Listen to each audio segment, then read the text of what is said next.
രാജ്യത്തുണ്ടായ ഇന്ധന പ്രതിസന്ധി ആവർത്തിക്കാതിരിക്കാൻ വമ്പൻ പദ്ധതിയുമായി ഇന്ത്യ.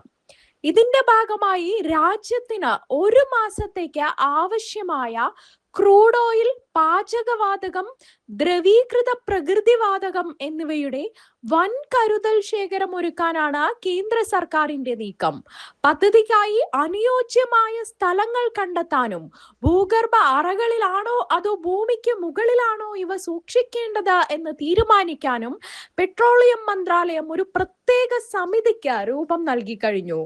അമേരിക്കയും ഇസ്രായേലും ഇറാനിൽ നടത്തിയ ആക്രമണങ്ങളെ തുടർന്നുള്ള പ്രതിസന്ധി ലോകത്ത് ഏറ്റവും കൂടുതൽ ബാധിച്ച രാജ്യങ്ങളിൽ ഒന്നാണ് ഇന്ത്യ. ഇന്ധന കപ്പലുകൾ കടന്നുപോകുന്ന ഹോർമൂസ് കടലിടുക്ക് ഏതാണ്ട് പൂർണ്ണമായി അടഞ്ഞതോടെ ഇന്ധന ഇറക്കുമതിയെ മാത്രം ആശ്രയിക്കുന്ന ഇന്ത്യയുടെ വലിയ പോരായ്മയാണ് തുറന്നുകാട്ടപ്പെട്ടത്.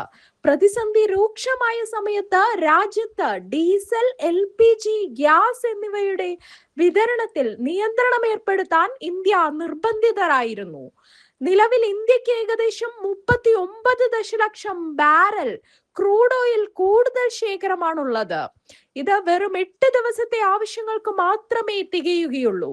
ഏഷ്യയിലെ മറ്റൊരു വമ്പനായ ചൈനയുടെ കരുതൽ ശേഖരവുമായി താരതമ്യം ചെയ്യുമ്പോൾ ഇത് വളരെ തുച്ഛമാണ്.